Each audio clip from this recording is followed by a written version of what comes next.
Hey everyone, this is Lynette Bledsoe from LynetteBledsoe.net, and I'm coming to you live from my home office here in San Antonio, Texas. And what I'm going to talk to you today is about 9 different elements that every top leader has in a network marketing company. So it really doesn't matter what company it is, every top leader has done either one of these characteristics, and in most cases, they've done them all, right?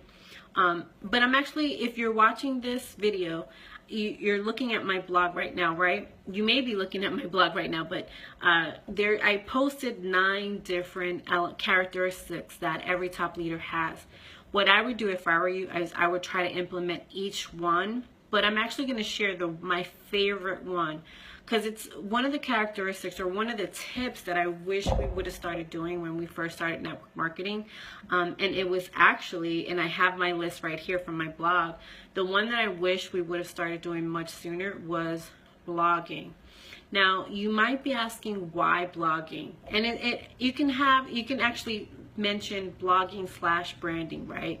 Because when we first started network marketing, it was actually an accidental success when we hit the highest level of that company within 2 years, because I had no clue what I was doing. I was really doing it by myself in the very beginning, and then my husband joined me after about a couple of years I was in that company, and my husband joined me, and we just shot up to the highest level of that company because he had way more experience than me with cold prospecting and co-market prospecting and closing and things like that. So with his help, he actually helped me. But we branded ourselves just within that company. So that's just one mistake I did. If you saw any of my old social media posts, any of my old, so anything from us online, it was always that company name, that company name, that company name. We never thought about branding ourselves as just leaders within the industry. We always branded ourselves as leaders of that company.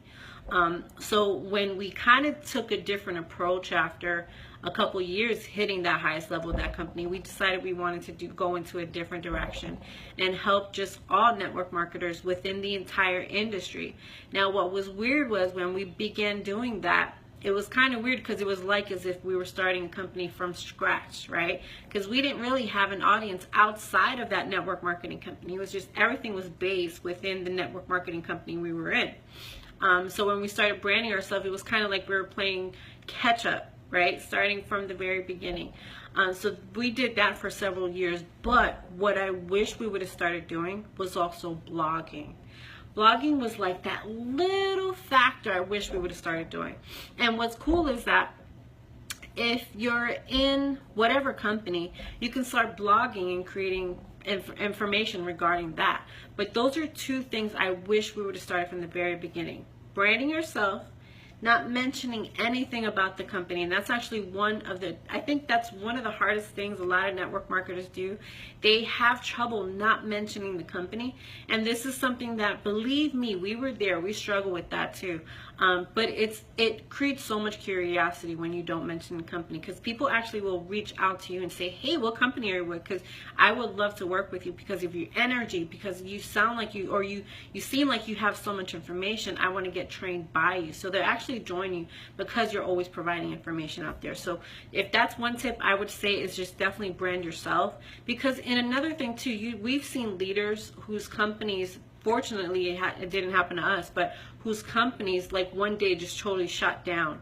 So if they were always branding that company, when they try to go somewhere else, it's like, hey, what happened to the old company? Why aren't you with them? So branding yourself is very important, because no matter where you go, there you are. It really doesn't make a difference to your audience, because you've always been in a company. So but they just never knew.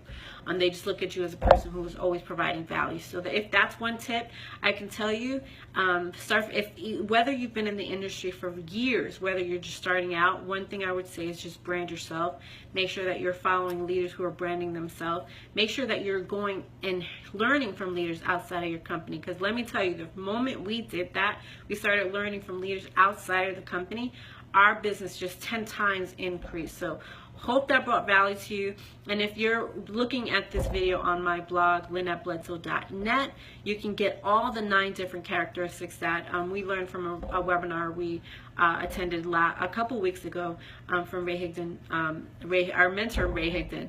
So if, with that being said, hope this brought value to you. If you got anything, please let me know what the best tip you got from this whole blog, and hope to see you in the next video. Thanks.